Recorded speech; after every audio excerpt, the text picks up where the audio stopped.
wa syukrillah, kita dapat berjumpa kembali dalam pembelajaran jarak jauh kita hari ini. Materi kita hari ini adalah tentang perkembangbiakan hewan.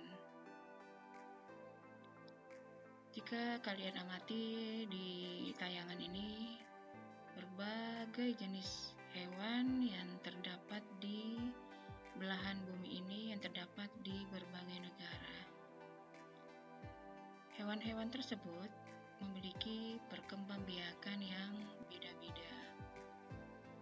Berkembang biak itu artinya adalah bertambah banyak jumlahnya. Tujuannya untuk melestarikan jenis dan memperbanyak keturunan. Hewan-hewan yang kalian lihat ini adalah hewan-hewan yang jenisnya ada di Indonesia dan memiliki cara berkembang biak yang berbeda-beda pula. Ada ikan, katak, ular, kemudian kambing, ayam, dan kucing. Mari kita pelajari bagaimana cara hewan-hewan tersebut berkembang biak.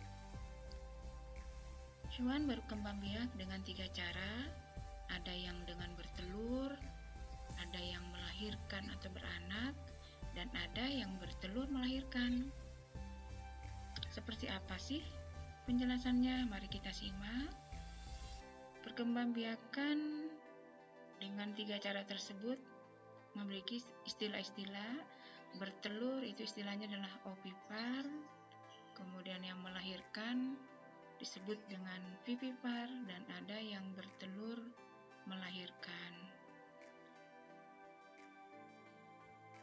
Yang ovipar adalah hewan yang berkembang biak dengan cara bertelur. Sementara untuk yang pembuahan eksternal, hewan-hewan yang berupa ikan atau katak, dia tidak mengerami telurnya. Jadi dia dibiarkan aja secara alami. Nanti setelah beberapa hari maka telur tersebut akan berubah menjadi anak ikan atau anak katak yang baru. Selanjutnya kita akan membahas tentang vivipar. Vivipar ini adalah hewan yang berkembang biak dengan cara beranak atau melahirkan.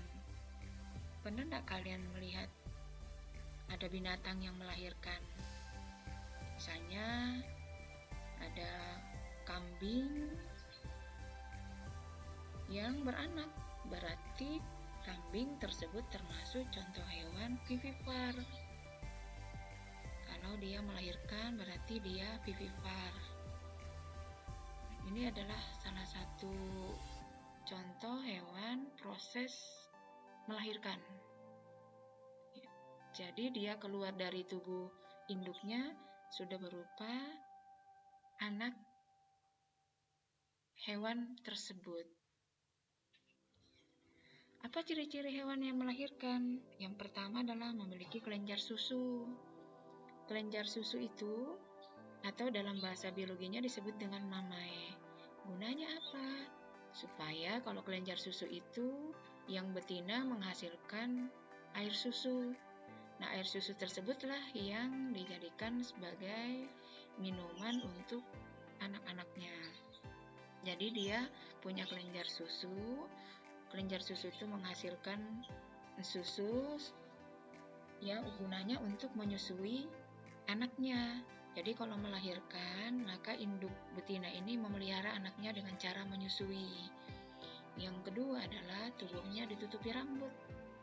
Misalnya kucing. Kucing punya rambut, bukan bulu ya. Jadi istilahnya rambut, misalnya rambut kucing, rambut kerbau. Ya, yang selama ini kalian biasa mengistilahkan dengan bulu. Nah, bukan bulu, tapi rambut. Bulu itu ada pada unggas. Ya. Tapi ada hewan tertentu, misalnya di Australia, hanya ada di Australia, namanya platypus. Tubuhnya tidak ditutupi oleh rambut, tapi dia ditutupi oleh bulu. Jadi hewan platypus ini termasuk hewan vivipar dia melahirkan, dan hewan tersebut hanya ada di Australia atau hewan khasnya Australia. Kalaupun ada di Indonesia, maka itu adalah asalnya dari Australia. Ibu ulangi, ciri hewan yang melahirkan adalah sekujur tubuhnya ditutupi rambut, dan yang kedua dia memiliki kelenjar susu yang nanti betinanya akan menghasilkan air susu. Dengan air susu tersebut, maka dia akan menyusui anaknya. Karena hewan yang melahirkan ini adalah jenis hewan yang dia pelihara anaknya dengan cara menyusui. Dan yang ketiga adalah cara perkembangbiakan hewan secara ovovivipar, yaitu hewan yang berkembang biak dengan cara bertelur dan melahirkan. Jadi prosesnya adalah ketika telah terjadi pembuahan oleh jantan terhadap telurnya, maka telur tersebut akan berkembang di dalam tubuh induknya. Di dalam telur itu berkembang menjadi individu baru. Ketika saatnya udah mau keluar, maka telur di dalam tubuh induk tersebut pecah, kemudian dia melahirkan atau beranak dan menghasilkan individu yang baru. Lalu kita lihat tayangannya seperti ini.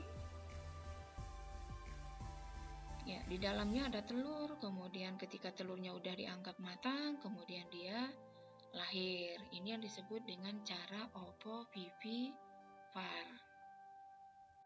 Ya. Terima kasih. Kalian sudah mengikuti pembelajaran Ibu hari ini.